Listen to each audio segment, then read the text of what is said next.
आप सभी ज्योतिष प्रेमियों को मेरा नमस्कार हो। आज मैं आपको अष्टरेखा में बताऊंगा अंगों के द्वारा के शरीर के कौन से अंग कैसे होते हैं, उनकी क्या विशेषता होती है। तो सबसे पहले आपको मैं आंख के बारे में बता रहा हूँ।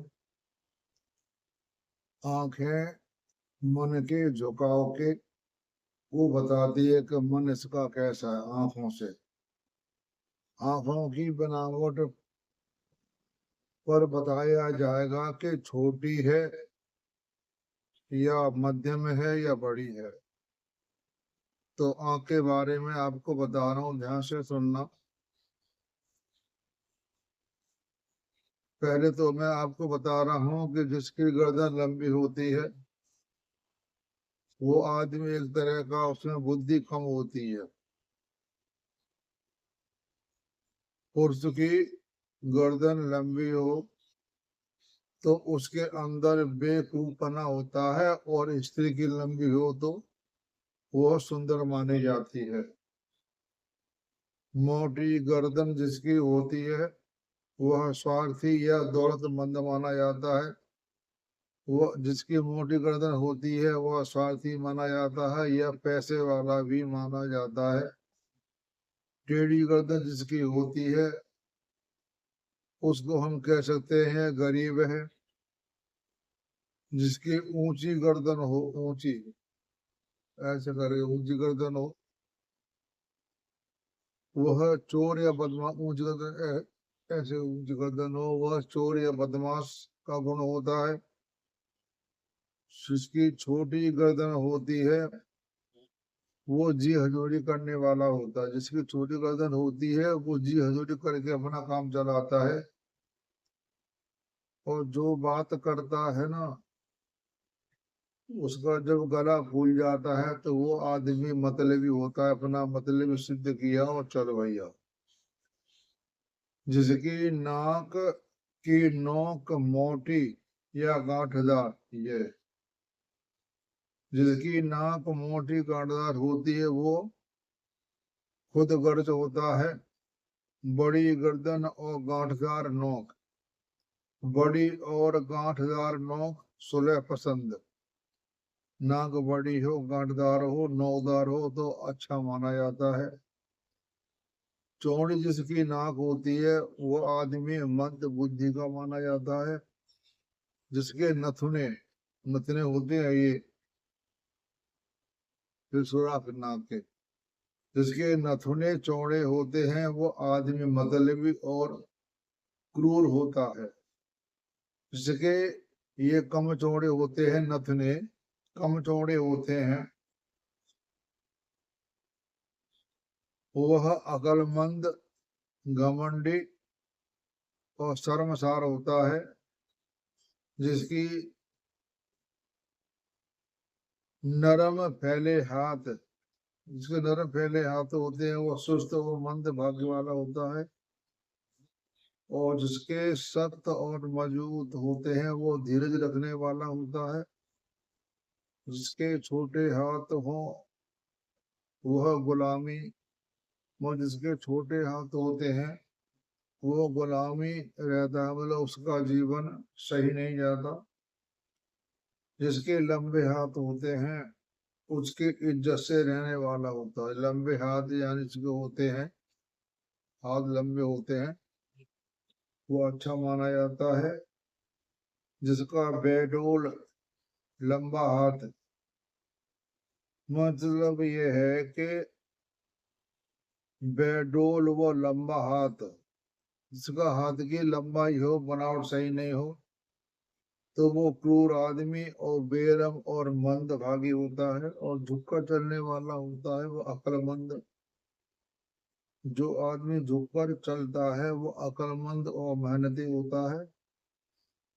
और बड़ा कदम चाल धीमी, जिसका चलने में लंबा कद हो, चलने में जिसके पैर दूर दूर पड़ते हैं।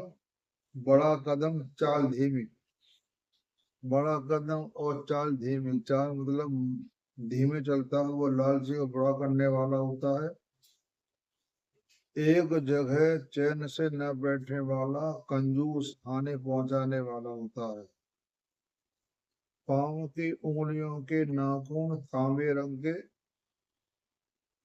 वह उच्च कोटि का मनुष्य या शराबी होता है।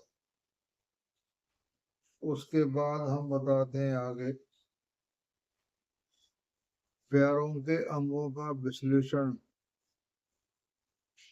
यहाँ बात हो रही है पैर के जो अंग होते हैं ना, अंगूठा और उंगलियां, वह वृत्ताकार सांप के फन के समान मांसल अंगूठा शुभ होता है।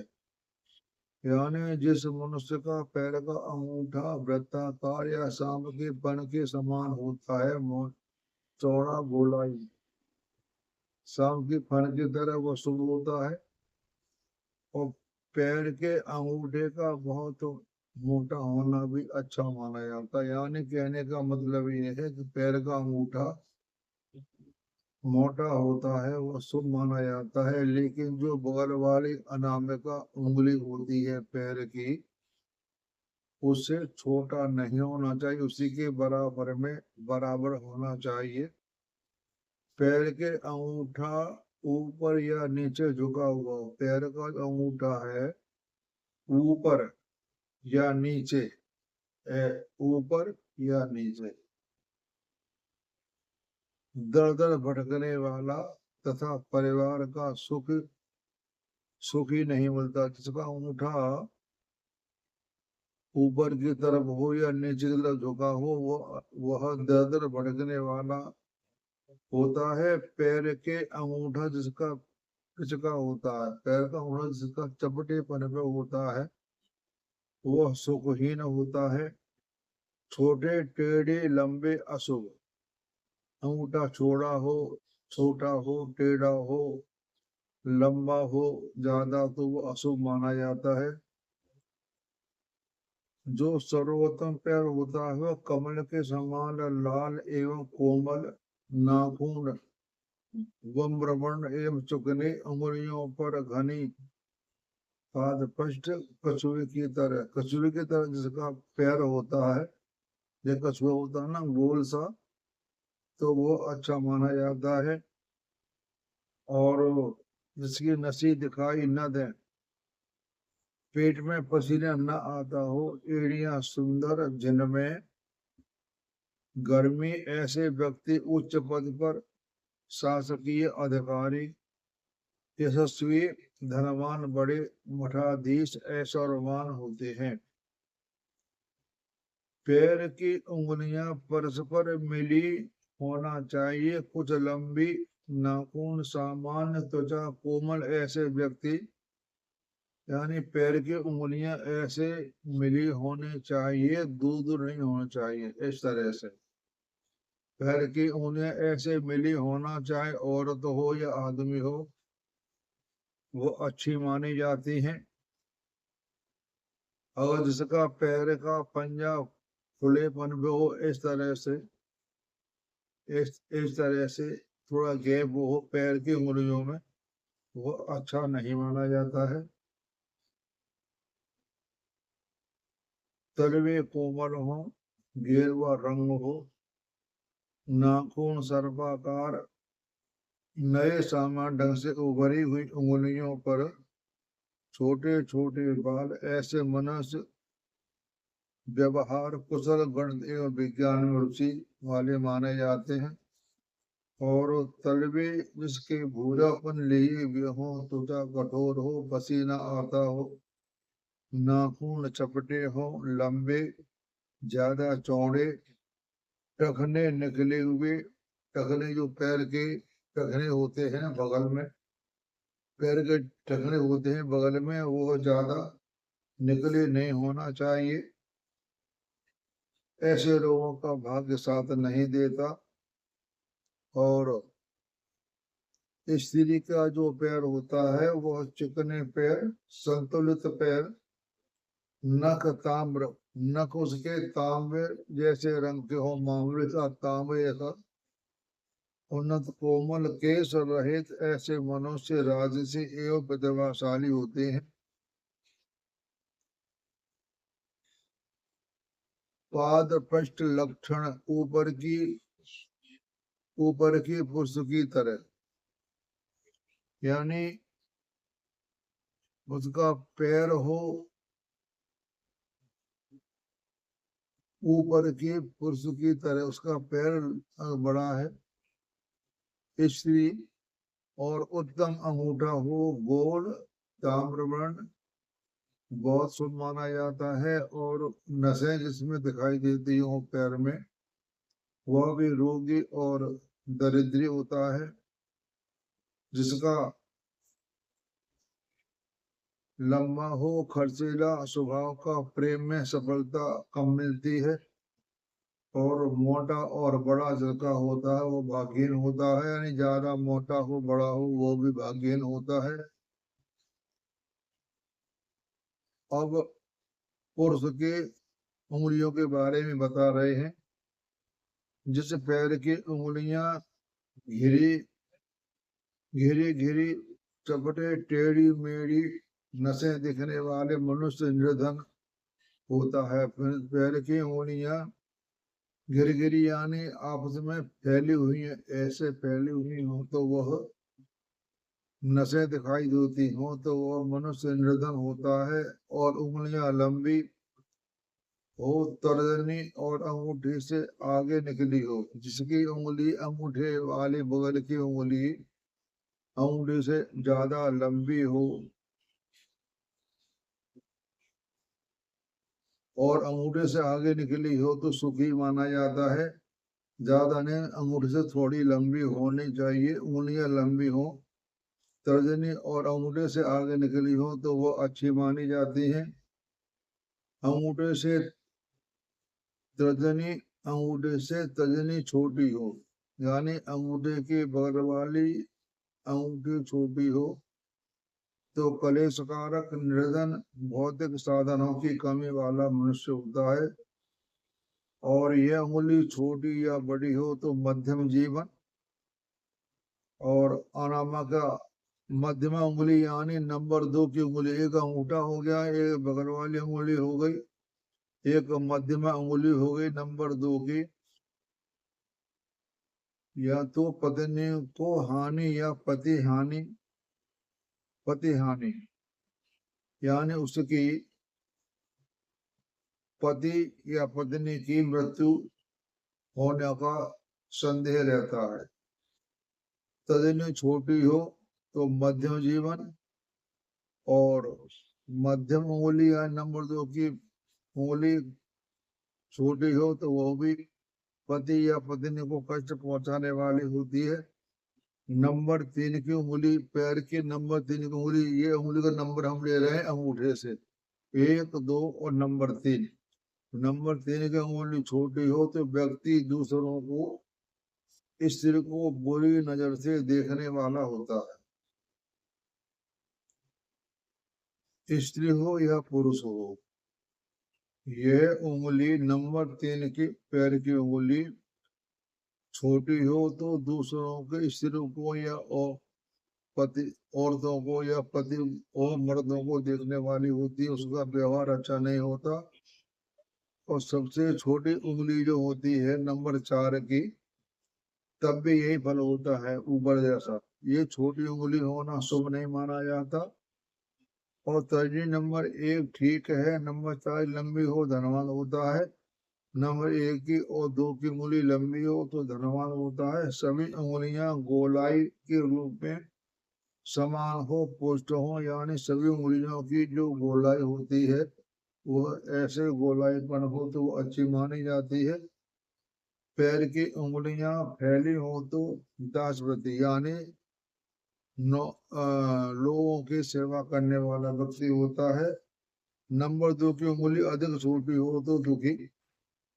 और स्त्री के पैर की उंगलियों के लक्षण बता रहे हम आपको।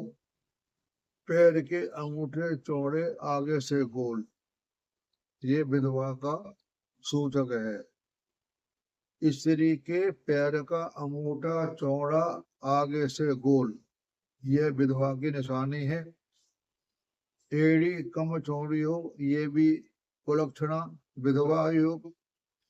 एड़ी लंबे पन पे हो, पाव निर्माण ससुराल के भाग्य को पोषने वाली, ये भी ठीक नहीं होती है। पांव की उंगलियां एक दूसरे पर चढ़ी हों, पैर की उंगलियां एक दूसरे पर चढ़ी हों, ऐसे करके तो वो ठीक नहीं होती। और पांव की उंगलियां छोटी हों तो भी विधवा योग। मध्यमा उंगली नंबर 2 की अंगूठी से बड़ी हो तो ठीक नहीं होती। चलने पर धम्म धम्म की आवाज आती हो तो भोजन ज्यादा कर दिए तथा लालची होती है। अब बताते हैं हम आपको कंठ विश्लेषण। कंठ की हड्डी दबी हो, चिपटा हो तो मांसहीन हो तो नसें दिखाई देती हो तो निर्धन।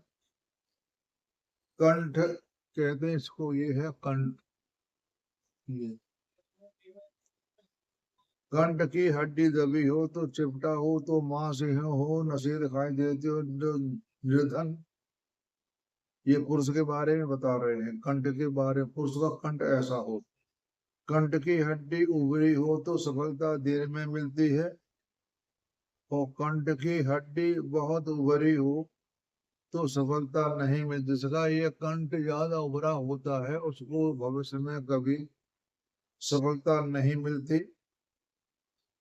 कंठ की हड्डी छूने पर अनुभव हो तो स्त्री या पति या पुरुष की पत्नी छोड़ देती है। यानी कंठ की हड्डी छूने पर अनुभव हो, कंठ की हड्डी छूने अनुभव हो, वह थोड़ी सी हो तो स्त्री या पति का पुरुष को पत्नी छोड़, मतलब उनको पति पत्नी का सुख नहीं होता। अब बताते हैं ठोड़ी के बारे में। निचले होठ से नीचे टुड्डी तक 2 अंगुल से ज्यादा बड़ी हो तो धनहीन। ये ठोड़ी बड़ी हो आगे तो वह धनहीन होता है। और अगर अंगुल से कम हो तो धनी। और टुड्डी पर मांस न हो तो, टुड़ी होती हमारे पेट की टुड़ी, इस पर मांस न हो तो भीतर को धसी हो तो धनहीन और बड़ बोला होता। जिसकी टुड़ी अंदर की तरफ घुसी हुई होती है तो वो धनहीन और बड़ बोला होता है। और गाल के बारे में बता रहे हैं। गाल सम को उठान लिए काली एवं चमक से युक्त हो। इसके गाल चमकीले हों, स्त्री हो या पुरुष भाग्यशाली होता है। और अंगों को देखना चाहिए तभी निर्णय दे। ये सारे अंगों के बारे में मालूम करके तभी हमें उसका फल बताना चाहिए। 70% अगर चीजें मिल रही हैं तो ठीक है, 100% तो सारी बातें नहीं मिलेंगी आपको। आधे से ज्यादा ये गुण मिल जाए तो करीब करीब ठीक होता है। गाल जिसके धसे हुए हों या मांसहीन गालों वाला व्यक्ति मोटे कार्य में ही लगे रहते हैं। जिसके गाल धसे हुए हों या मांसहीन हों, गालों वाला व्यक्ति मोटे कार्य में लगे रहते हैं और पराधीन रहते हैं, स्त्री हो या पुरुष। गालों की हड्डियां यदि हल्की ऊपर उठी हों और लालची हो तो वह व्यक्ति ऐश्वर्य से भरा जीवन जीता है। दोनों गाल भरे हों और हड्डी भी उभरी हो तो भोगी होता है। जिसके दोनों गाल भरे हों और हड्डी भी उभरी हो तो भोगी टाइप आदमी होता है। गाल में गड्ढे पड़ते हों तो कुटिल यानी पापी। ऐसे स्त्री का स्वभाव खराब होता है, वो अपने पति को हत्या करने वाली या पति को छोड़कर चली जाती है। अब बता रहे हैं दांतों के बारे में। दांत एक साथ सटे हुए चौड़े न पतले हों। दांतों का मोती की तरह चमकना। दांतों का आगे पीछे होना। ये असफलता का है। सबसे अच्छा होता है दांत एक साथ सटे हुए हों, चौड़े ना हो न पतले हों। दांत ये हमारे सटे हुए हों, न चौड़े हों न पतले हों, ये अच्छा माना जाता है। दांत का आगे पीछे होना यह अच्छा नहीं माना जाता, अशुभता होता है। दांतों का स्वयं चूर्ण की तरह दांतों का पतला होना यह भी ठीक नहीं होता है। और जिसके दांतों में मध्य में छिद्र होते हैं वह बहुत बोलने वाला होता है। दांतों की संख्या 31 32 धनी राजा तुल्य, और दांतों की संख्या 30 हो तो मिश्र फल यानी न अच्छा न बुरा मध्यम, और दांतों की संख्या 29 हो तो शारीरिक कष्ट परदेशी जीवन। ये दांत को गिनती के ऊपर निर्भर है। 31 32 दांत अच्छे होते हैं, 30 होते हैं तो मध्यम, 29 दांत होते हैं तो शारीरिक कष्ट परदेशी जीवन, 28 दांत जिसके होते हैं धीमी गति से उन्नति करने वाला। जिसके दांत 28 होते हैं उसके जीवन में उन्नति जो होती है वो धीमी गति से धीरे धीरे होती है। मसूड़े चौड़े होने पर निर्धन अहंकारी होता है। मसूड़े गुलाबी हो तो भाग्यवान। गाढ़े रक्त यानी लाल मांसाहारी हो। मसूड़े कलेमा से प्राप्त दुर्भाग्य ये अच्छे नहीं होते।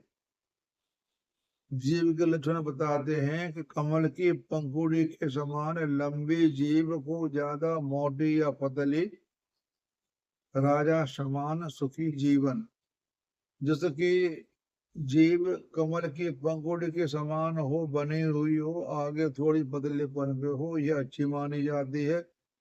लंबाई में कम चौड़ी ज्यादा हो तो वह विद्याओं का ज्ञाता होता है। लंबाई में कम, जिसकी जीभ लंबाई में कम छोटी यदि लाल है तो सुखी नहीं है, वो ठीक नहीं है।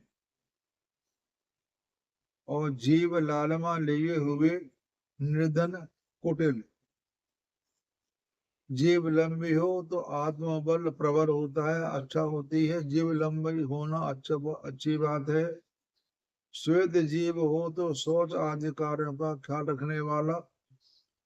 पीली जीव हो तो दुख का सूचक यानी बीमारी का सूचक। वह अब बताते हैं नाक के बारे में।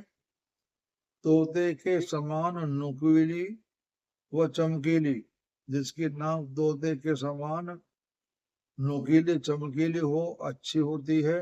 नाक का अग्रभाग ऐठा हुआ हो तो वह निष्कर्ष यानी पाप करने वाला हो। तो जिसकी नाक का अग्र का भाग टेढ़ा होता है वो आदमी पाप कर्म करने वाला होता है। और समान और मध्यम छिद्र उत्तम। जिसकी नाक न लंबी न ज्यादा छोटी हो वो अच्छी होती है। छोटी चपड़ी जिसकी नाक हो वह दुराचारी होता है। नाक के मध्य की गहराई धन प्राप्ति के लिए हमेशा चिंतित रहता है। जिसके नाक के यहाँ बैठी हुई होती है वो हमेशा चिंतित रहता है यानी दुखी रहता है। नुकीली एवं लंबी इसकी नाक हो जीवन के सभी क्षेत्र में सफलता, परंतु इसका बुढ़ापा अकेले बीतता है। तोते जैसी नाक हो और आगे की ओर झुकी हुई हो उसका कभी विश्वास नहीं करना चाहिए। जिसकी नाक तोते की तरह है आगे की झुकी हुई हो उसका कभी विश्वास मत करो, वो आदमी धोखेबाज होता है।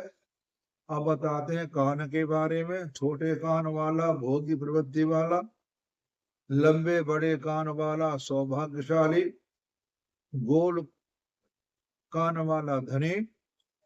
कान पर मांस न होना मृत्यु का सूचक है। जिसके कान पर मांस न हो, जिसके कान पतले हो मांस न हो वो ठीक नहीं होता, वो आदमी पापी होता है।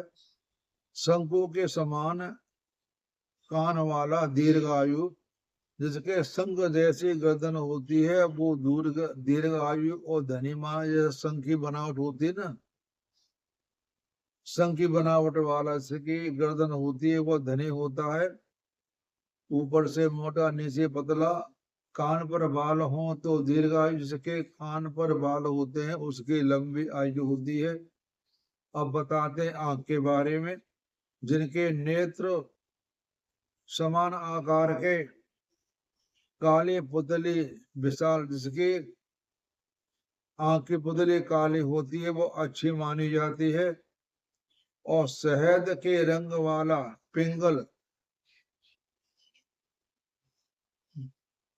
जिसकी आंख की पुतली शहद के रंग वाले या पिंगल हो, वो कुल का नाशक माना जाता है। जो आंखें मिलाए बिना बात करे, जो आदमी बातें करता है और आपके सामने वो आंखें नजर नहीं मिलाता है जो आदमी, वो प्रपंची बुरे विचारों वाला है। जब भी कोई आदमी बात करता है तो वो आदमी के सामने देता है तो वो आंख को देख के बात करता है। कुछ लोग ऐसे होते हैं जो आंखें बगैर मिलाए बात करते हैं, वो आदि प्रपंची बुरे विचारों वाला होता। जो आंख ना मिलाए वो आदमी ठीक नहीं होता। कहने का मतलब ये है, जो आंख मिला के बात करता है वो ठीक होता है। पलकों का छोटा होना ये धनहीन बनाता है। जो पलक देर में झपकते हैं उनकी दीर्घ आयु होती है, धर्मात्मा होते हैं, धनी होते हैं। जो पलक देर में झपकते हैं वो धनी होते हैं, दीर्घ आयु लंबी उम्र होती है और धनी होते हैं। और मध्यम स्तर के झपकने वाले धनी सुखी, और जो जल्दी जल्दी आम झपकते रहते हैं वह कुटिल चतुरता दिखाने वाले। तो ये बात मैं आपको बता रहा हूँ। दीर्घ 1 मिनट में 6 बार, 1 मिनट में जो आंखें 6 बार झपकता है, इसी के अनुसार गणना करते रहें। 1 मिनट में 6 बार झपकना ठीक होता है। इससे ज्यादा झपके तो वो जो मैंने आपको बताया वो ठीक नहीं होता। जल्दी झपके या मध्य झपके या देर में झपके, जो आंखें धीरे धीरे झपकता है वो सबसे अच्छा माना जाता है। अब बता रहे हैं भ्रुकुटी। भ्रुकुटी होती है हमारी ये भौहें, अधिक उठी हुई हो तो, जिसकी भौहें ये ज्यादा उठी होती हो, ये आंख के ऊपर, वो अल्पायु का सूचक होता है। जिसकी धनुषाकार हो भौहें, वह दीर्घायु। बीच में टूटी फूटी हो तो काम को पापी, मध्य में गहरी हो तो निर्धन, या मध्य में मोटी हो तो वो निर्धन, और टेढ़ी मेढ़ी हो तो वो अपने बड़ों का उपहास उड़ाने वाला होता है। चंद्र आकार की ज्यादा लंबी न हो तो राजा समान सुखी होता है। और मणिबद्ध के बारे में बताते हैं। मणिबद्ध हमारे हाथ में यहाँ होते हैं, ये मणिबद्ध होते हैं। ये मणिबद्ध जौ का आकार लीवे होना अच्छा माना जाता है। पतले हो तो ठीक नहीं होता, बीच में कटे हो वो भी ठीक नहीं होता। यानी ये मणिबद्ध जिसके स्वस्थ होते हैं वो जीवन सुखी होता है। स्वास्थ्य वाला, संतान योग देने वाला, दूसरा ज्ञान की, तीसरी भक्ति की। ये 3 लेने होती हैं, स्वास्थ्य, ज्ञान और भक्ति। ये तीनों लाइन क्लियर हो जिसकी बनी होती हैं, फिर मणिबद्ध से हम बहुत कुछ बता सकते हैं ये आदमी कैसा है। मणिबद्ध की जिसकी रेखा 3 हो, स्पष्ट हो, बीच में यो बना हो, 2 लाइनों के बीच में, तो उसकी अच्छी होती है। जिसकी ये टूटी फूटी होती है उसका जीवन अच्छा नहीं आता। आप बगैर हाथ देखे ही बता सकते हैं कि तुम्हारा जीवन अच्छा नहीं है। जिनके हाथ की उंगलियां हथेली से लंबी हो, दीर्घ, जिसकी हाथ की उंगलियां हथेली से लंबी है, जैसे हमारी हथेली है, इससे उंगलियां लंबी हो तो वो दीर्घायु। और बाल रहते उंगलियां हो, यहाँ पीछे उंगली पे बाल नहीं होना चाहिए, थोड़े बहुत होने, ज्यादा नहीं होना चाहिए, तो भाग्यशाली होता है। पतली एवं लंबी उंगली, पतली और लंबी उंगलियां हो तो वह बुद्धिमान हो जाता है, होता है। चपटी उंगलियां वाला आदमी या औरत वो ठीक नहीं होता, वो हमेशा दास ही नौकरी करने वाला होता है, यानी गरीब होता है। मोटे आकार की उंगलियां हों, ये उंगलियां मोटी हों तो भी अच्छी नहीं होती हैं। बाकी पंजों आकार वाली पापी यानी चौड़ी ऐसे नहीं हो, उंगलियां ऐसे होनी चाहिए, लंबी भी हो, मिली भी हुई हो, और इस उंगली की तरफ का झुकाव हो और एक ज्यादा खुलता हो और इस तरह से हो तो वो अच्छा माना जाता है। चलते समय जिसकी पैर की उंगलियां, ये बारे बता रहे हैं स्त्री के बारे में। चलते समय जिसके पैर की कनिष्ठिका जमीन को ना छुए, जो सबसे छोटी उंगली होती है, जब और जमीन पे चलती है तो वह अगर जमीन को उंगली को स्पर्श नहीं कर रही हो तो उसकी पति की मृत्यु हो जाती है, यानी वो विधवा औरत होती है। जैसे कि उंगलियों से सबसे छोटी उंगली, फिर नंबर 2 की उंगली, छोटी उंगली से गिनते हैं, छोटी उंगली से पैर की। ये उंगली जमीन स्पर्श ना करे तो विधवा, और ये भी स्पर्श ना करे तो दो शादी करने के बाद ही पति की मृत्यु या पति छोड़कर चला जाता है। और तीनों उंगलियां अगर स्पर्श ना करे, पैर की तीनों उंगलियां अगर जमीन को स्पर्श ना करे तो वो 3 बार शादी करने के बाद वो और विधवा हो जाती है। अंगूठी की तरफ से जो स्पर्श ना करे वह पति को मार डालती है, यानी जो अंगूठे के बगल वाली उंगली होती है, अंगूठी की तरफ वाली, वह जमीन का स्पर्श ना करे तो वह अपने पति को मार डालती है। तो ये मैंने आपको अंगों के बारे में बता दिया। ज्योतिष में बहुत कुछ है, लिखाई के आधार पर भी आदमी के बारे में बताया जाता है, उसकी लिखाई कैसी है। साफ साफ लिखने वाला, लिखाई लकीर जैसा हो तो बगैर सोच समझे जल्दी करने वाला, यानी उस जिस आदमी से आप एक कागज में उसका नाम है कुछ भी लिखवाओ तो लकीरों जैसा लिखता हो तो सोच समझ कर जल्दी करने वाला, वह बगैर सोच समझे काम करने वाला व्यक्ति होता है। जो साफ साफ लिखता है वह सुलझे विचार वाला होता है, और जो गोल अक्षर लिखने वाला होता है वो उच्च विचारक होता है। लिखाई के ऊपर भी विद्या पढ़ाई जाती है, लिखाई कैसी है उसी आधार उसका फल बताया जाता। तो ये मैंने आपको सारे अंगों के बारे में बता दिया। अब आगे से मैं आपको हाथ की रेखाओं के बारे में हिंदी में और अंग्रेजी में दोनों तरह से आपको समझाऊंगा। आप सबका सुनने का धन्यवाद और आप सबको नमस्कार।